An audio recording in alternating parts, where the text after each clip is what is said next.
अस्सलाम वालेकुम। चलते हैं हमारी आज की टॉप स्टोरीज के साथ। तो हमारे साथ तनवीर साहब है। तनवीर साहब अस्सलाम वालेकुम। वालेकुम सलाम वासिफ।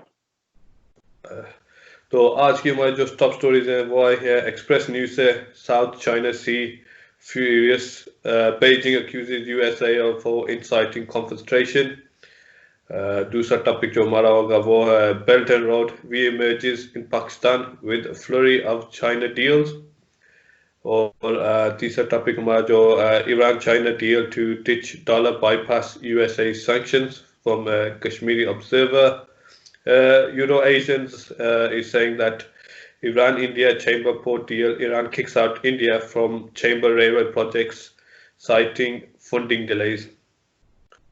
तो पहला टॉपिक लेके तवीर साहब के साथ चलते हैं। तवीर साहब, आपको क्या कहना है कि हमारे पहला टॉपिक जो साउथ इंडिया चाइना का सी है, तो जो बेइजिंग है वो कह रही है कि जो यूएसए है वो इंसाइटिंग कॉन्फ्रंटेशन करे, मतलब कॉन्फ्रंटेशन को आग लगाने की जैसे कोशिश होती है उसमें लगा। उसके बारे में आपने क्या कहना है?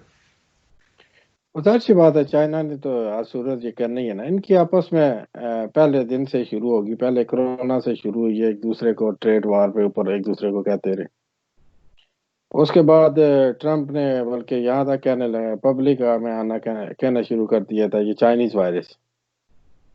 ठीक है, कोरोना की जगह उन्होंने चाइनीज वायरस लिख दिया।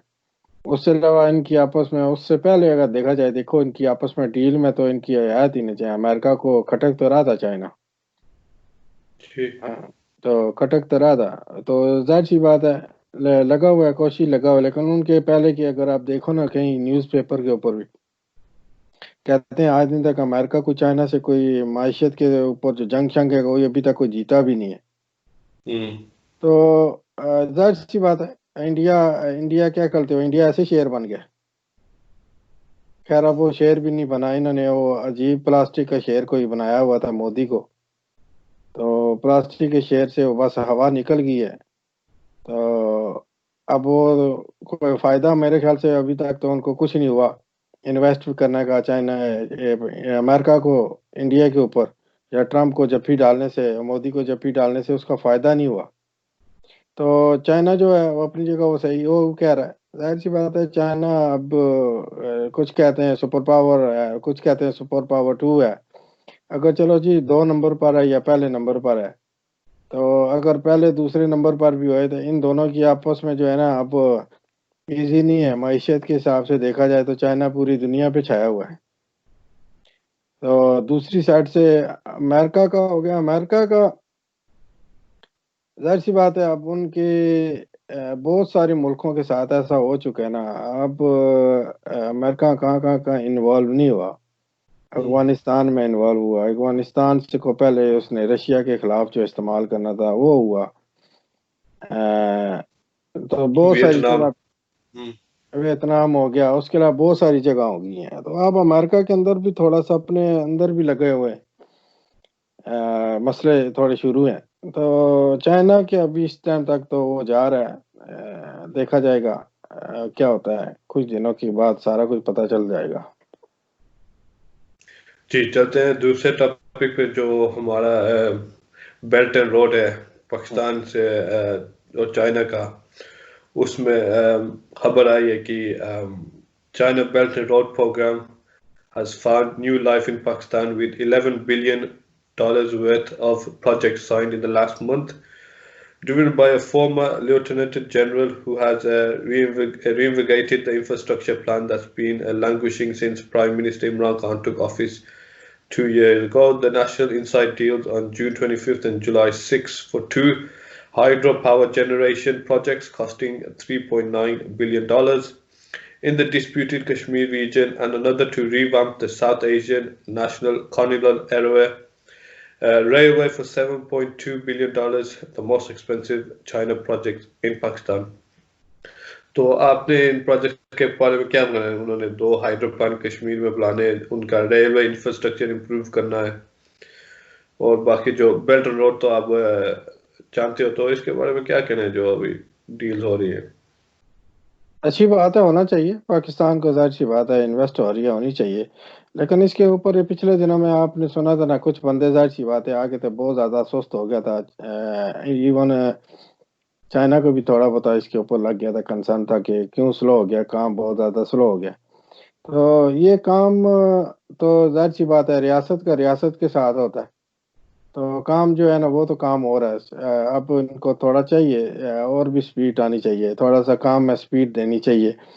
साथ उसको इतना डिस्कस होना चाहिए। मैंने बार बार इस मीडिया को बार बार क्यों कह रहा था कि अपना जो पाकिस्तान का मीडिया, वो उनका काम है इस मौजू के ऊपर ना और करना चाहिए, उनको डिस्कस करनी चाहिए, होना चाहिए, शो होने चाहिए।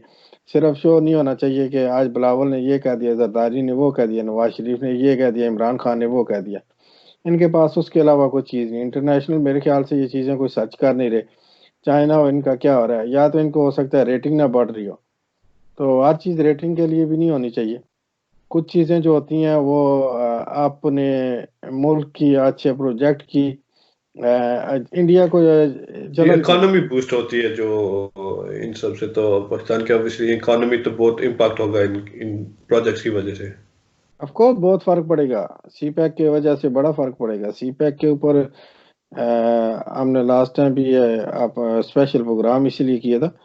तो वो जाहिर सी बात है इसका चाइना और पाकिस्तान का मैन कॉरिडोर है, पूरी दुनिया का बेल्ट एंड रोड, उसका पूरी दुनिया को कनेक्ट कर रहा है। तो उसका मैन हब कौन होगा? पाकिस्तान होगा। और इसको वजीर आजम इमरान खान साहब को भी चाहिए, अब वो दौरा करें, ग्वादर का दौरा करें, चक्कर लगाएं, और बाकी खुद आगे फ्रंट पे होके इसको जो है ना लीड करें। लेकिन ये है कि रियासत है, रियासत अपना काम पूरा करेगी, जी तो इसलिए अच्छी बात है।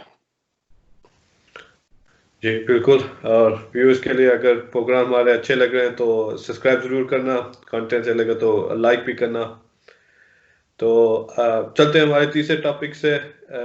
तमीर साहब, Iran China deal to ditch dollar bypass USA sanctions.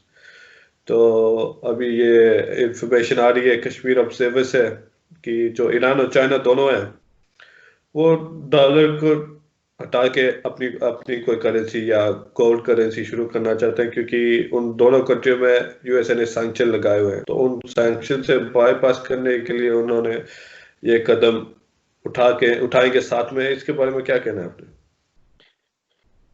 अब अमेरिका भी देखना चाहिए ना, जाहिर सी बात है जहाँ जहाँ पे वो पाबंदियां लगा रहे हैं वो सारे मुल्क चाइना की तरफ जाएंगे। तो पाबंदी पे वो जब दिल करता है जिस चीज पे पाबंदी लगा देते हैं। जब दिल था इनको मोदी पे पाबंदी लगा दी थी, नहीं आ सकता था, दहशतगर्द था। तो वही मोदी अब अमेरिका जाता है, जफियां डालते हैं। फिर या पहले वो गालता है या भी गालता है। अगर पहले वो दहशतगर्द था तो अब भी वही है। तो पाबंदी है, हर चीज लगा देते हैं। जैसे इमरान खान भी कह रहा था FATF की इन्होंने तलवार लटका के रखी होती है पाकिस्तान के ऊपर। तो अब उन्होंने तो अवाम है, उन्होंने मुल्क की अवाम का सोचना है तो है ही है ना, खाना पीना तो देना ही है। तो जी अब जाहिर सी बात है चाइना और ईरान है वो दोनों आपस में कर रहे हैं, डील करेंगे। तो इससे नुकसान किसको होएगा? आपको पता ही है नुकसान। अगर आपका डॉलर है ना, डॉलर की वैल्यू तब भी बनती है आपकी डॉलर में ट्रेड होती है। अगर ऐसे पाबंदियां लगती रही तो फिर तो डॉलर में ट्रेड कौन करेगा? जी ऐसी बात है, अगर डॉलर में ट्रेड नहीं होगा तो डॉलर गिरेगा। उसके गिरने से उसका क्या मतलब है कि अमेरिका की और सारी जो एक कहते हैं ना कि बनी हुई है, मिथ बनी हुई है, जो सुपर हम्म पावर है, उसके ऊपर फर्क आएगा। तो अब इधर से उन्होंने चाइना के ऊपर पाबंदी है या ईरान, दोनों के ऊपर पाबंदी है। अब दोनों ने उसका हल क्या निकाला है? अपनी करेंसी में कर लो, ठीक है। जैसे पहले व्यापार होते थे, खरीदो फरोख्त हुआ करती थी, वो इससे जी हुआ करती थी कि चांदी हो गया, सोना हो गया, उससे की होती थी। तो फिर वो डॉलर को उन्होंने किया, डॉलर इंटरनेशनल अभी आया। लेकिन अब जब पाबंदियां लग रही हैं तो ईरान ने ये करना शुरू कर दिया। तो वहां से चाइना ने भी, दोनों ने आपस में मुआहदा कर लिया। अभी देखा जाएगा, अभी इसको कब तक, ये तो बात हुई है, नेक्स्ट इसका स्टेप क्या होएगा ईरान और चाइना का, फिर इसके ऊपर तबसरा करेंगे। जी। चलते नेक्स्ट टॉपिक पे। नेक्स्ट टॉपिक हमारा आया कि जो ईरान और चाइना का कुछ जहाँ पर पोर्ट का डील हुआ था, उनका जो कोई कॉन्ट्रैक्ट उन दोनों का हुआ था, उसमें से खबर आई है कि ईरान ने इंडिया को निकाल दिया प्रोजेक्ट से, तो उसकी बारे में आपने क्या कहना है? और इसमें एग्जैक्टली क्या आया हुआ है उसके, पूरी तफसील अगर आए तो आपके इसमें पास। जैसे मैं पढ़ के देता हूँ, यूरो एशियन से आर्टिकल आई है कि Iran India Chabahar port deal has run out of fuel. Iran has reportedly expelled India from the Chabahar rail project, according to a report by The Hindu.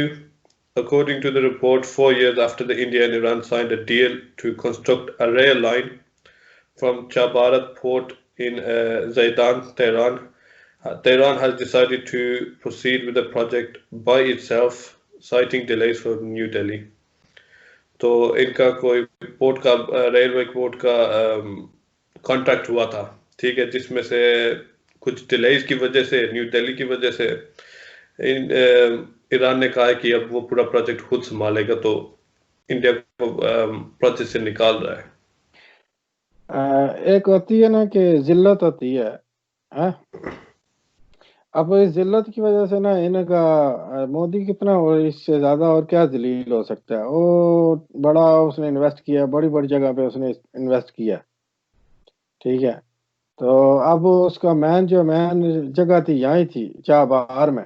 Chabahar को उन्होंने invest इसलिए किया था कि वहां से इन्होंने एक नेकलेस निकालना था, जैसे बेल्ट एंड रोड हो गया, उन्होंने अपना इसी तरह करना था। चाबहार से ना इन्होंने जाना था अफगानिस्तान, अफगानिस्तान से रूस, रूस से पूरा यूरोप इन्होंने कवर करना था जी। किसको पीछे छोड़ना था? किसकी वजह से? चाइना की वजह से। दूसरा किसकी वजह से? पाकिस्तान की वजह से। अगर इन्होंने फिर सिर्फ अपना करना होता ना, तो बेल्ट एंड रोड पे ये भी शरीक हो सकते थे, उस पर साइन कर सकते थे, लेकिन इन्होंने अपना सारी इन्वेस्ट जो है ना चाबहार के ऊपर इन्वेस्ट हो दी, ठीक है। एक तरफ से उन्होंने इन्वेस्ट कर दी और दूसरी साइड से इनके दोस्त ने, अमेरिका ने पाबंदियां लगा दी। अब उनकी इन्वेस्ट ना आगे जा सकती थी ना पीछे हट सकते थे, तो वो जाहिर सी बात है जब पाबंदियां लगी काम रुक गया। तो अब ईरान के पास राइट है, उन्होंने उठा के यहाँ से उठा के उन्होंने चाइना को दे देना है। तो जी।